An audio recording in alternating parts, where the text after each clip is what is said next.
दोस्तों, आज भी हम ऐसे समाज में जी रहे हैं जो आज भी पुरुष प्रधान है। आज भी जब लड़की का जन्म होता है तो अधिकतर घरों में मायूसी छा जाती है। और मित्रों, यह और कुछ नहीं बल्कि हम मनुष्यों की अज्ञानता है। लड़की को बोझ समझते हैं, परंतु आपको जानकर हैरानी होगी कि लड़की का जन्म हर किसी के घर में नहीं होता, बल्कि उसी के घर होता है जो भाग्यशाली होते हैं और अपने पुण्य कर्म अर्जित किए होते हैं। और आज हम आपको यही बताने जा रहे हैं कि भगवान कैसे घरों को लड़की का जन्म देने के लिए चुनते हैं और वह कौन से पुण्य कर्म है जिसकी वजह से कोई भी इंसान बेटी का माँ या बाप बनता है। दोस्तों, भगवान श्री कृष्ण से अर्जुन पूछते हैं कि माधव, किन कर्मों के कारण किसी के घर पुत्री धन की प्राप्ति होती है, अर्थात कैसे घरों में बेटियों का जन्म होता है। तब श्री कृष्ण ने अर्जुन से कहते हैं, हे पार्थ, अगर किसी के घर बैठे ही भाग्य अच्छे होते हैं तो बिटिया सौभाग्य से, और जो भी स्त्री या पुरुष अपने पूर्व जन्म में पुण्य कार्य वर्जित किए होते हैं उन्हें ही एक बेटी के माता पिता होने का सौभाग्य प्राप्त होता है। बेटियों को जन्म के लिए उन्हीं घरों को चुना जाता है जो बेटियों का भार सहन कर सके, क्योंकि तीनों लोगों में स्त्री अर्थात बेटियां ही ऐसी होती है जिसका भार हर कोई सहन नहीं कर सकता। वह बेटियां ही होती है जो इस सृष्टि को निरंतर चलाती है। मां होने के लिए अपना सर्वस्व निछावर कर देते हैं। हे अर्जुन, जिस दिन इस सृष्टि में बेटियों का जन्म लेना रुक जाएगा उस दिन धीरे धीरे इस सृष्टि का अंत हो जाएगा।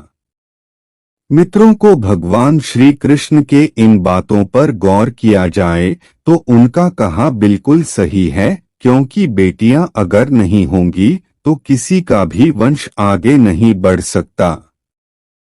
दोस्तों, आपने भी कई लोगों को कहते सुना होगा कि जिस घर में बेटी का जन्म होता है वह घर स्वर्ग के समान होता है, क्योंकि बेटा तो केवल एक कुल को रोशन करता है, बेटियां तो दो कुलों को रोशन करती हैं।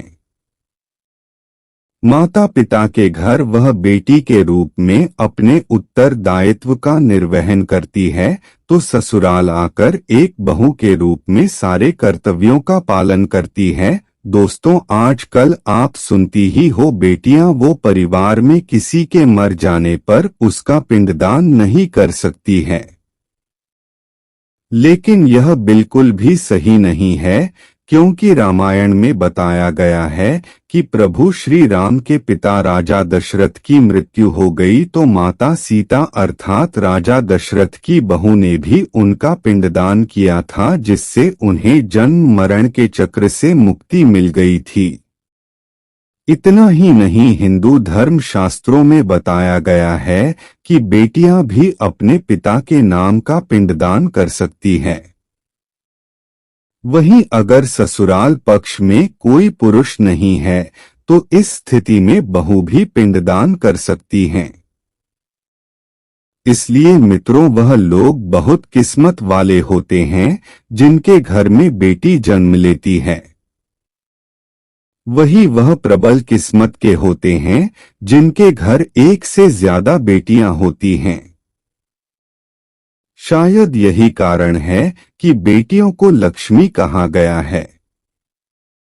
दोस्तों, बहुत से लोगों की सोच यही होती है, बेटी है तो बिना समय गवाएं और इस पर पढ़ाई में पैसे लगाएं। गरुड़ पुराण में बताया गया है कि जब आत्मा को नया जन्म मिलता है तब आत्मा को शरीर के अनुसार व्यवहार में चलकर अपने कर्म करने होते हैं। शरीर के जरिए कर्म करके ही एक आत्मा अपनी जन्म के उद्देश्य को सार्थक भी बना सकती है और निरर्थक भी यदि कोई पुरुष महिलाओं का आचरण करता है, स्वभाव में महिलाओं वाले याद ले आता है या वही काम करना चाहता है जो एक महिला को करना चाहिए, तो ऐसे ही पुरुषों का आत्मा स्त्री का शरीर धारण करती है। वही गरुड़ पुराण में बताया गया है, यदि कोई व्यक्ति मृत्यु के अंतिम चरण में किसी स्त्री को याद करते हुए प्राण त्याग करता है, तो वह अगले जन्म स्त्री के रूप में जन्म लेता है। वही अंतिम चरण में भगवान का नाम लेता है तो उसे मोक्ष की प्राप्ति होती है। तो उम्मीद करता हूं कि आप ये भली भांति समझ गए होंगे कि स्त्री का जन्म क्यों मिलता है, साथ ही बेटियों का जन्म कौन से घर में होता है। आज के लिए इतना ही। हमारे चैनल के साथ अंत तक बने रहने के लिए आप सभी लोगों को दिल से धन्यवाद।